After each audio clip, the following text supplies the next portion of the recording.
আসসালামু আলাইকুম। যেসব গুনাহের কারণে মানুষ জাহান্নামে যাবে, আল্লাহ তাআলা আমাদের দুনিয়ায় পাঠিয়েছেন পরীক্ষার জন্য। এই দুনিয়ার আমলই নির্ধারণ করবে আমাদের পরকাল।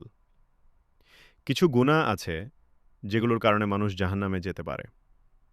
আসুন জেনে নিই সেই গুনাহগুলো। ১. শিরক, আল্লাহর সাথে অংশীদারা স্থাপন করা। নিশ্চয়ই আল্লাহ শিরককে ক্ষমা করেন না। সূরা নিসা ৪৮। ২. সালাত না পড়া বা ইচ্ছা করে ছেড়ে দেওয়া।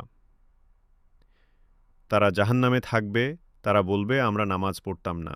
সূরা মুদাস্সির ৪২-৪৩। ৩. জিনা, ব্যভিচার, অবৈধ সম্পর্ক। তোমরা ব্যভিচারের ধারে কাছেও যেও না। সূরা ইজরা ৩২। ৪. মিথ্যা কথা বলা ও প্রতারণা। মুনাফিকের নিদর্শন ৩টি। কথা বললে মিথ্যা বলে। সহিহ বুখারী। ৫. সুদ খাওয়া। যারা সুদ খায় তারা জাহান্নামে চিরকাল থাকবে। সূরা বাকারা ২৭৫।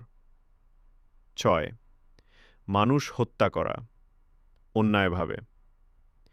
একজন মানুষকে অন্যায়ভাবে হত্যা করা মানে পুরো মানব জাতিকে হত্যা করার মতো। সূরা মাইদা ৩২। ৭. গীবত বা পরনিন্দা। তোমরা পরস্পরের গীবত করো না, এটা মৃত ভাইয়ের মাংস খাওয়ার মতো। সূরা হুজুরাত ১২। ৮. পিতা-মাতার অবাধ্য হওয়া।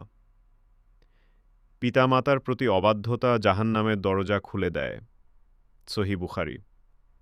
প্রিয় ভাই ও বোনেরা, আজই তওবা করি, আল্লাহর কাছে ফিরে যাই, গুনাহ থেকে বাঁচি, যেন জাহান্নামের আগুন আমাদের স্পর্শ না করে।